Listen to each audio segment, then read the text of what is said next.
Dalam nama Bapa dan Putra dan Roh Kudus. Amin. Saudara-saudariku yang terkasih dalam Tuhan kita Yesus Kristus, Shalom, salam sejahtera bagi kita sekalian. Pada hari Minggu Prapaskah kedua ini, bersama saya Frater Panjos Uhilejaan, kita bermenung bersama lewat Injil hari ini, Matius 17 ayat 1 sampai 9. Bacaan Injil hari ini mengingatkan kita tentang suatu peristiwa penting, yakni peristiwa transfigurasi yang disaksikan oleh Petrus, Yakobus, dan Yohanes. Peristiwa itu ialah peristiwa transfigurasi, peristiwa di mana wajah Yesus penuh dengan cahaya dan Yesus dimuliakan di atas gunung. Dalam peristiwa itu, Yesus berjumpa dengan Musa dan Elia.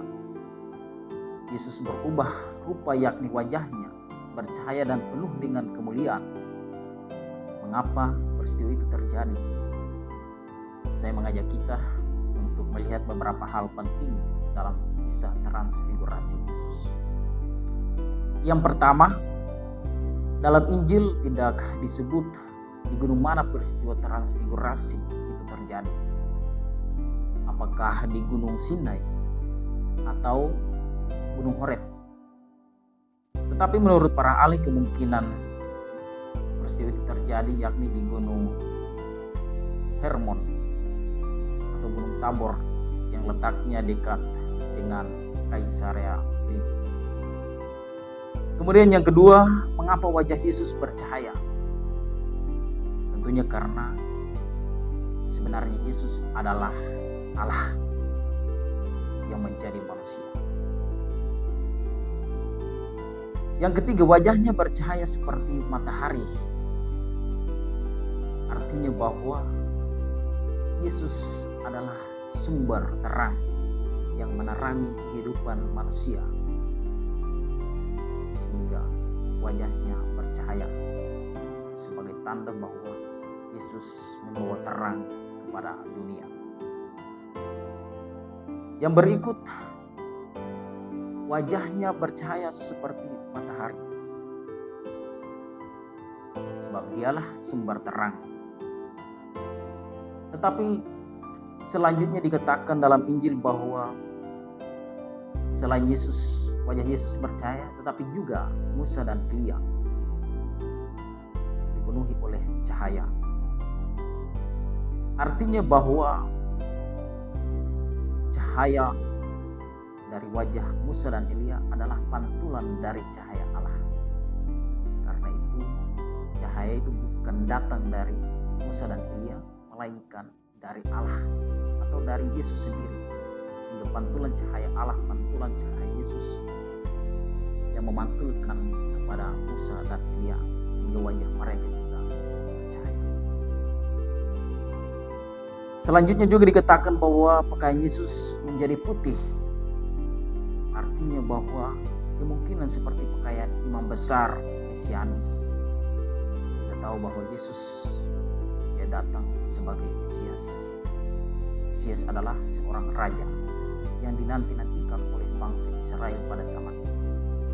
Meskipun hingga sekarang orang-orang Yahudi percaya bahwa Mesias itu belum datang, tetapi bagi orang Kristen, Mesias itu telah datang, yakni Yesus Kristus.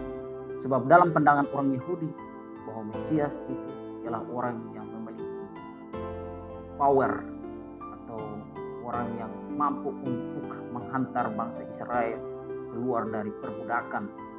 Seorang raja yang memiliki kekuatan yang datang untuk membebaskan bangsa Israel dari keterpurukan atau beban karena kehidupan ekonomi dan berbagai hal penderitaan yang dialami oleh bangsa Israel. Sehingga hingga sekarang orang-orang Yahudi masih menantikan Mesias. Tapi bagi orang Kristen, Mesias telah datang, yakni Yesus Kristus. Karena itu, pakaian Yesus menjadi putih, melambangkan bahwa Ia adalah imam besar yang Mesias.